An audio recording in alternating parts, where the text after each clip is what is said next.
Champions trophy নিয়ে আয়োজক পাকিস্তানের সাথে চিরপ্রতিদ্বন্দ্বী ভারতের দড়ি টানাটানি।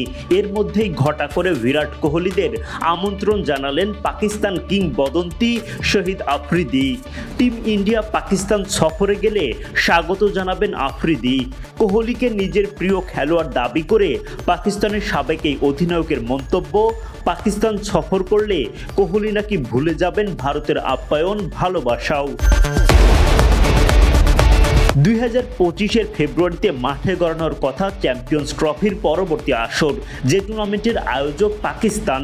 তবে বিসিসিআই তাদের খেলোয়াড়দের প্রতিবেশী দেশটিতে সফরের ব্যাপারে আগ্রহী নয়, বরং তারা হাইব্রিড মডেলে অংশ নিতে চায় মর্যাদাপূর্ণ এই আসরে। এদিকে পিসিবি নিজ দেশেই আসরের সবগুলো ম্যাচ আয়োজনের ব্যাপারে মরিয়া। দুই বোর্ডের মাঝে এমন টানাপোড়েন তখন ঘটা করেই ভারতীয়দের আমন্ত্রণ জানালেন আফ্রিদি। তিনি বলেন, আমি টিম ইন্ডিয়াকে পাকিস্তানে স্বাগত জানাতে চাই, তাদের আসা উচিত। ভারত সফরে আমরা সব সময় অনেক ভালোবাসা ও সম্মান পেয়েছি। একইভাবে ভারতীয় দলও 2005 সালে পাকিস্তান সফরে ভালোবাসা ও সম্মান পেয়েছে। ক্রিকেট সফর রাজনীতির বাইরে রাখা উচিত। ভারত দলের পাকিস্তান সফর ইস্যুতে বিরাট কোহলিকে নিয়ে আলাদাভাবে কথা বলেন আফ্রিদি।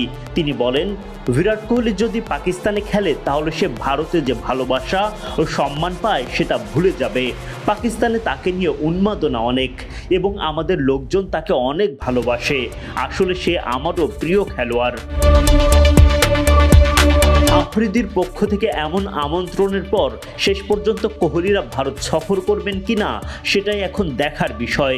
যদিও টিম ইন্ডিয়ার ভারত সফরের বিষয়টি বিসিসিআইয়ের সিদ্ধান্তের উপর নির্ভর করবে। এদিকে ইতোমধ্যেই চ্যাম্পিয়ন্স ট্রফির খসড়া সূচি তৈরি করে ফেলেছে পিসিবি। প্রস্তাবিত সূচি অনুযায়ী 2025 সালের 19 ফেব্রুয়ারি করাচিতে পাকিস্তান নিউজিল্যান্ড ম্যাচ দিয়ে পর্দা উঠবে এই আসরের, আর মেগা ফাইনাল 1 মার্চ। বাংলাদেশের গ্রুপে আছে ভারত, পাকিস্তান ও নিউজিল্যান্ড। যদিও এই টুর্নামেন্টের ভবিষ্যৎ নির্ধারণ অনেক ক্ষেত্রেই নির্ভর করবে ভারত পাকিস্তান দ্বন্দ্বের সুরাহার ওপর। Adnan Ahmed, BD cric time.